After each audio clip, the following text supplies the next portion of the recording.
ভোলার বোরহানুদ্দিন উপজেলা প্রশাসনের অভিযানে 129 কেজি নিষিদ্ধ পলিথিন জব্দ ও 10,000 টাকা জরিমানা। ভোলার বোরহানুদ্দিনে পলিথিন ব্যাগ বিক্রির অভিযোগে এক ব্যবসায়ীকে 10,000 টাকা জরিমানা ও 129 কেজি নিষিদ্ধ পলিথিন জব্দ করা হয়েছে। সোমবার 27 জানুয়ারি বোরহানুদ্দিন পৌর বাজারে অভিযান পরিচালনা করে ভ্রাম্যমাণ আদালতের মাধ্যমে এ জরিমানা করা হয়। জানা গেছে, সরকার বাজারে পলিথিন ব্যাগ ব্যবহার নিষিদ্ধ ঘোষণা করে, কিন্তু এখনও কিছু অসাধু ব্যবসায়ী সিন্ডিকেটের মাধ্যমে এ ব্যবসা পরিচালনা করে আসছেন। এমন গোপন সংবাদের ভিত্তিতে ভোলার বোরহানুদ্দিন পৌর বাজারে অভিযান পরিচালনা করা হয়।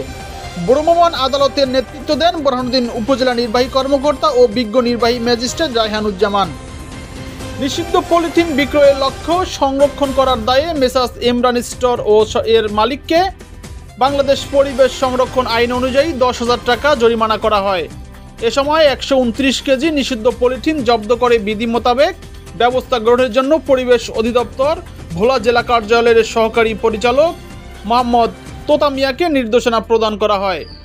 এছাড়া দোকানে মূল্য তালিকা প্রদর্শন না করায় মোহাম্মদ ইলিয়াস পিতা আব্দুর রশিদ, মোহাম্মদ রায়ান পিতা মোহাম্মদ সেলিম, ভোক্তা অধিকার সংরক্ষণ আইন 2009 অনুযায়ী 1,000 টাকা জরিমানা করা হয়।